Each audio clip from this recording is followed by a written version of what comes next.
다음은 끓는 점, 어는 점, 녹는 점에 대해서 한번 알아볼게요. 끓는 점은 뭐냐? 처음엔 액체예요. 액체가 끓기 시작해서 기체로 기화될 때 온도예요. 끓는 점은 정리하면 액체가 기체가 될 때의 온도를 이야기합니다. 어는 점은 뭘까요? 액체가 얼어서 고체로 응고할 때의 온도예요. 어는 점은 액체가 고체로 가는 과정이구나. 우리 액체가 고체로 가는 과정을 뭐라고 하죠? 응고라고 하죠. 녹는 점은 뭐죠? 고체가 녹아서 액체로 융해될 때 동안의 온도입니다. 그러면 녹는 점은 고체가 액체로 되는 거죠. 얘를 뭐라고 하죠? 융해라고 합니다. 우리 위에도 해볼까요? 액체가 기체가 되는 거 뭐라고 하죠? 기화라고 하죠. 자, 이때의 온도들을 끓는 점, 어는 점, 녹는 점이라고 하는데요. 얘네는요, 물질의 고유한 특성이에요. 그래서 물질마다 달라요. 이 말은 무슨 뜻이냐면, 자, 물과 소금이 섞여 있어요. 그러면 얘네들을 끓였을 때 물이 끓는 속도와 소금이 끓는 속도가 다 다르다는 거예요. 그래서 우리는 이 녹는 점, 어는 점, 끓는 점을 가지고 어떤 물질인지 구분할 수가 있게 됩니다. 자, 이 끓는 점, 어는 점, 녹는 점은요, 정말 중요한 키워드가 있어요. 바로 일정하다는 뜻인데요. 얘는 그래프를 보면서 설명해 드릴게요. 자, 얘가 바로 끓는 점이에요. 끓는 점은 우리가 어떻게 할 수 있냐? 액체를 가열했더니 액체의 온도가 올라가다가 어느 순간에는 일정하게 되고 다시 올라가요. 이 일정해지기 시작하는 그 시점을 바로 끓는 점이라고 부릅니다. 그러니까 여러분은 끓는 점을 찾기 위해서는 일정해지는 순간을 찾으시면 돼요. 그리고 물는 끓는 점이 100도라는 거 꼭 기억해 두시길 바래요. 자, 그러면 녹는 점과 어는 점을 보도록 하겠습니다. 자, 고체였어요. 고체였는데 걔를 가열해요. 그러면 온도가 올라가다가 어느 순간 이렇게 일정해지는 때가 와요. 이 일정한 때가 언제다? 고체가 액체로 변하는 녹는 점이다. 그러다가 더 가열하면 더 올라가요. 그러다가 가열을 중지하고 냉각시키면 다시 차갑게 하는 거예요. 그러면 온도가 쭉 떨어지다가 어느 순간 일정해지고 그 다음에 더 떨어지면서 고체가 돼요. 액체가 고체로 변하는 순간에 일정해지는 온도가 있다. 이때가 언제다? 어는 점이구나. 그래서 여러분은 이렇게 보시면 됩니다. 자, 고체가 액체가 되는 과정 중에서 일정한 온도가 있어요. 그때가 언제다? 녹는 점이다. 반대로 액체가 고체가 되는 과정 중에 일정하게 유지되는 온도가 있어요. 그때가 어는 점이다. 자, 그래서 이 녹는 점, 끓는 점, 어는 점을 한마디로 얘기하면 여러분들은 뭘 찾으셔야 된다? 일정하게 유지되는 온도를 찾으셔야 된다라는 겁니다. 이게 완전 시험에 잘 나오는 포인트예요. 아시겠죠? 자, 문제를 보시면 더 잘 푸실 수 있을 거예요. 그런데 그 전에 끓는 점의 좀 특별한 특징을 보도록 하겠습니다. 끓는 점은 우리 뭐라고 했어요? 액체가 기체로 기화할 때의 온도라고 했죠. 물이 수증기가 되는 과정이 바로 끓는 점이에요. 근데 이 끓는 점은요, 압력과 굉장히 짙은 관계가 있어요. 압력이 높으면요, 끓는 점이 높아지고요. 압력이 낮으면요, 끓는 점이 낮아져요. 자, 외부 압력이 높다라는 걸 제가 예시를 한번 들어볼게요. 압력밥솥으로 밥을 하면요, 압력밥솥은 일반 밥솥보다 더 압력이 높아요. 그럼 어떻게 되냐면 끓는 점이 높아지기 때문에 100도보다 높은 온도에서 끓는 거예요. 그러면 더 높은 온도에서 끓기 시작하니까 밥이 더 빨리 되는 거죠. 그런데 반대로 높은 산에서 밥을 하면 이때는 압력이 낮은 거죠. 높은 산에서 밥을 하면 끓는 점도 낮아집니다. 그러면 100도보다 낮은 온도에서 끓어버리는 거예요. 아직 끓을 때가 아닌데 너무 일찍 끓어버렸어. 그럼 어떻게 돼요? 밥이 설익게 되는 거죠. 그래서 끓는 점과 압력에는 관계가 있더라. 꼭 기억해 두시길 바랍니다. 그러면 실제로 기출문제에서 어떻게 나왔는지를 한번 보도록 할게요. 자, 9번. 그림은 일기압에서 고체 8m 산의 가열 시간에 따른 온도 변화를 나타낸 것이다. 아, 가열하기 시작해서 그래프가 이렇게 된다라는 거네요. 자, 이 중에서 8m 산의 녹는 점에 해당하는 온도를 물어보고 있어요. 자, 녹는 점, 끓는 점, 어는 점 뭐 확인하시면 된다? 일정한 온도인지를 확인하시면 됩니다. 자, 언제 일정해져요? 네, 이때부터 일정해지네요. 이렇게 여기가 일정한 온도죠? 그러면 딱 이 시점 B가 바로 녹는 점이 되겠습니다. 8번. 표는 일기압에서 물을 가열하면서 온도를 5분 간격으로 측정하여 기록한 것이다. 물의 끓는 점을 물어보고 있어요. 자, 이것도 어떻게 보시면 돼요? 끓는 점이라는 것은 선생님 액체가 기체로 기화할 때의 온도예요. 그리고 그때 일정해집니다. 온도가. 한번 표를 볼게요. 온도가 언제 일정해지죠? 네, 100도부터 쭉 일정해지고 있어요. 그러면 20분이 지나면 100도가 되고 그때부터 쭉 온도가 일정하니까 100도가 바로 끓는 점이 되겠네요. 자, 여러분 뭐 기억하시면 된다고요? 네, 일정해지는 그 온도를 기억하시면 됩니다. 다음은 밀도에 대해서 공부해 볼게요. 밀도는요, 한마디로 말하면 빽빽한 정도예요. 빽빽한 정도. 이렇게 생각하시면 모든 개념이 다 쉽게 정리가 돼요. 밀도는 좀 더 우리가 과학적으로 구체적으로 말하면 부피에 대한 물질의 질량을 의미하는데요. 자, 이 밑에 그림을 한번 볼게요. 왼쪽은요, 어때요? 같은 부피 안에 동그라미가 적죠? 빽빽함이 적습니다. 얘는 느슨해요. 그런데 오른쪽으로 갈수록 같은 부피 안에 색깔 공이 엄청 많아지죠? 질량이 많아집니다. 얘는 우리가 빽빽하다라고 말을 하죠. 이렇게 빽빽하다는 우리가 밀도가 크다라고 얘기를 하고요. 느슨할수록 밀도가 작다라고 얘기를 해요. 그리고 물질의 종류에 따라 밀도가 다릅니다. 어떤 물질은 밀도가 크고 어떤 물질은 밀도가 작아요. 이렇게 되면 우리가 밀도 차이로 물질을 구분할 수 있게 돼요. 자, 우리 이 그림 한번 볼까요? 물과 기름을 한번 섞어보신 적이 있을 겁니다. 섞이던가요? 아니요, 섞이지 않습니다. 기름이 더 위에 둥둥 떠다니게 되죠. 이게 왜 그러냐면 기름이 물보다 밀도가 크기 때문이에요. 아, 밀도가 다르니까 이렇게 분리가 되는구나. 그리고 밀도가 크면 빽빽하기 때문에 밑으로 내려가요. 아래로. 그런데 밀도가 작으면요, 느슨해서 위로 올라갑니다. 그러면 지금 이 상황에서는 기름의 밀도가 더 작겠죠, 물보다. 그래서 기름이 둥둥 떠다니게 되는 겁니다. 그래서 제가 여기 이렇게 정리를 해둔 걸 꼭 외우시길 바래요. 밀도가 크면 빽빽한 거고 빽빽하기 때문에 밑으로 내려가요. 무거우니까.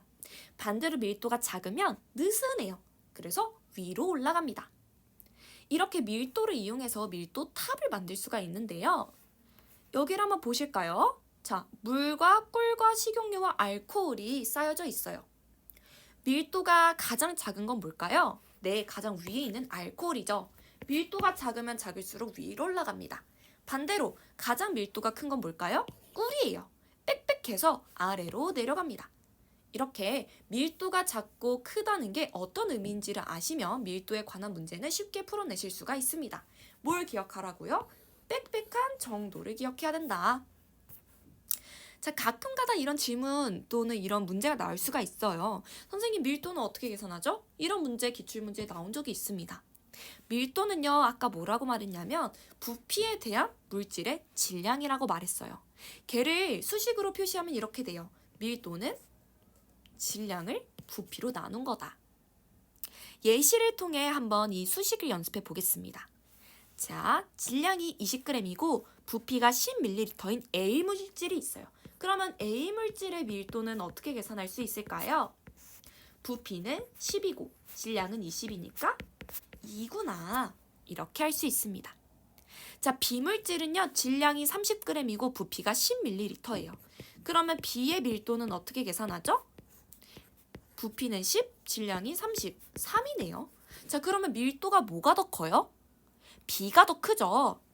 이때 우리는 뭐라고 표현하냐면 B의 밀도가 더 크다, 더 빽빽하다입니다. 그러면 질문, A 물질과 B 물질을 같이 섞으면 뭐가 더 위로 올라갈까요? 더 밀도가 작은 A가 위로 올라가고 밀도가 더 큰 거는 무거우니까 아래로 내려앉겠죠. 이렇게 이해하시면 밀도에 관한 모든 문제를 푸실 수 있습니다. 자, 그러면 한번 실제로 기출문제에 어떻게 나왔는지 볼게요. 그림은 서로 섞이지 않는 액체 A부터 D를 컵에 넣고 일정 시간이 지난 뒤의 모습을 나타낸 것이다. 밀도가 가장 큰 것을 구하세요. 밀도가 크다란 뜻은 빽빽하다. 빽빽하면 어떻게 된다고요? 무거워서 아래로 내려간다. 그러면 가장 큰 게 뭐예요? D겠죠? 그래서 D를 골라주시면 됩니다. 10번. 그림은 여러 물질을 컵에 넣었을 때의 모습을 나타낸 것이다. 물질이 뜨거나 가라앉는 까닭을 설명할 수 있는 물질의 특성을 구하세요. 자, 이거 뭐 때문이죠? 이렇게 물과 식용유가 섞이지 않고 스티로폼은 가장 위에 있는데 쇠고슬은 아래에 있고, 이거 뭐 때문이냐면 밀도 때문이에요. 그러면 우리 밀도가 가장 작은 건 어떤 물질일까요? 네, 가장 위에 떠 있는 스티로폼 공이에요. 밀도가 작으니까 위로 올라갔겠죠? 가장 밀도가 큰 거는 쇠구슬입니다. 10번. 표는 물질 A부터 D의 질량과 부피를 나타낸 것이다. 밀도가 가장 큰 것을 구하세요. 여기서 우리가 밀도 계산식을 생각해낼 수 있어야 되죠. 밀도는 부피분의 뭐다? 질량이다. 하나하나 계산해 보겠습니다. A의 밀도는요, 부피분의 질량하면 1이죠. B의 밀도는요, 부피분의 질량하면 2입니다. C의 밀도는요, 부피분의 질량하면 2분의 3이네요. D의 밀도는요, 부피분의 질량하면 2분의 5입니다. 자, 여기서 가장 큰 건 뭐죠? 2분의 5. 2분의 5는 2와 2분의 1이니까 2보다 더 큰 거죠? 그래서 답은 D가 됩니다. 다음은 용해에 대해서 알아볼게요. 용해는 한마디로 말하면 물에 섞는 거예요. 용해에 관련된 여러 용어를 알아보겠습니다. 설탕을 물에 녹여서 설탕물을 만드는 과정이에요. 우리 설탕은 녹아있는 물질이죠. 이렇게 녹아있는 물질을 용질이라고 합니다. 설탕을 물에 녹여요. 물은 설탕을 녹이는 물질이죠. 이렇게 녹이는 물질을 용매라고 합니다. 용매 중에서 물이 정말 대표적이죠. 물은 정말 여러 가지 물질들을 녹일 수 있는 능력을 가진 물질이에요. 자, 용질이 용매에 균일하게 섞이는 현상, 균일하게라는 말이 중요해요. 골고루 섞이는 현상을 용해라고 하고요. 용해의 결과 모든 것이 고르게 섞인 물질을 용액이라고 합니다. 이렇게 용질, 용매, 용해, 용액의 말의 정의를 꼭 알아두시길 바랍니다. 자, 다음은 시험에 자주 나오는 이 용해도 곡선을 볼게요. 오른쪽엔 온도라고 써 있고요. 위로는 용해도라고 써 있어요. 용해도는 뭐냐면요, 물 100g에 녹일 수 있는 용질의 양을 의미하는데요.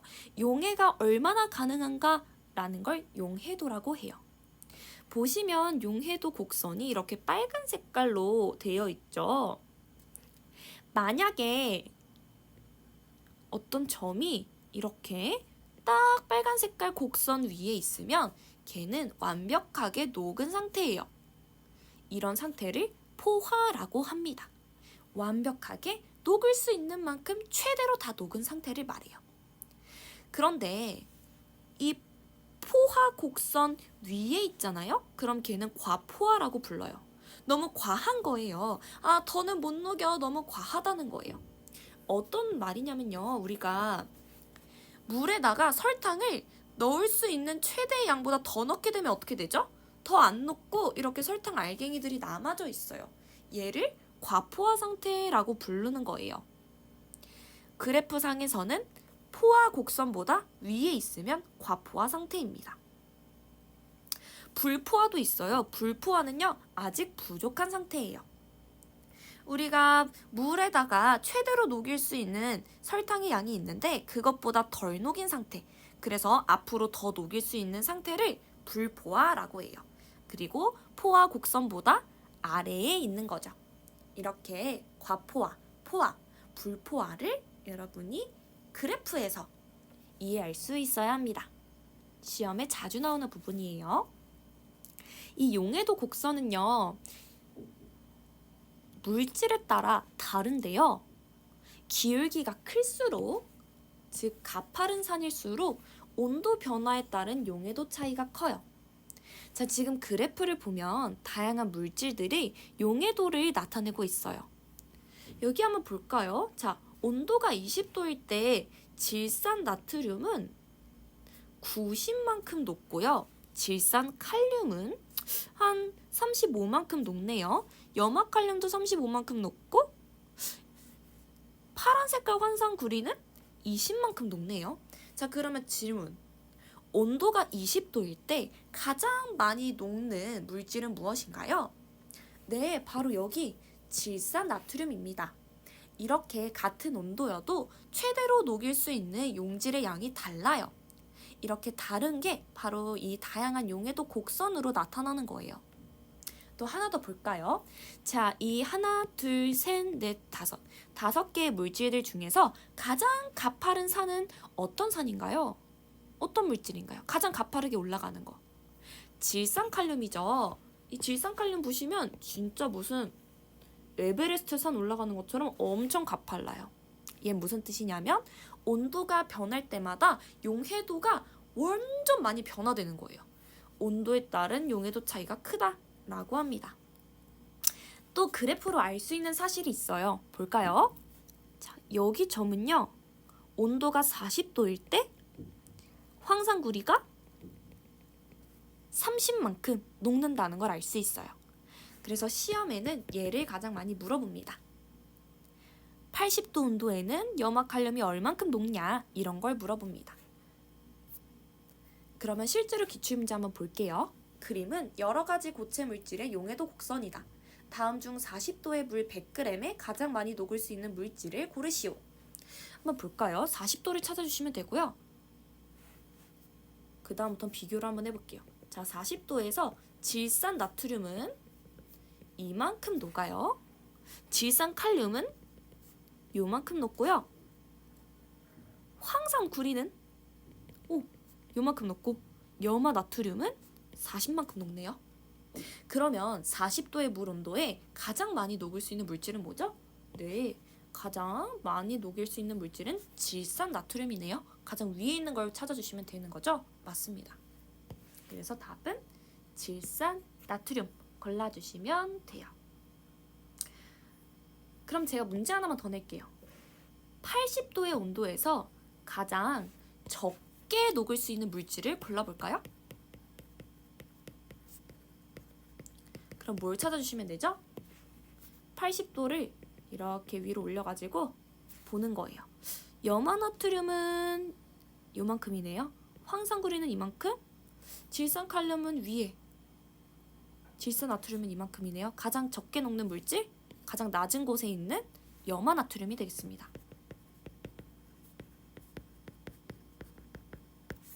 이렇게 하면 용해에 관한 문제는 넘어가도록 할게요.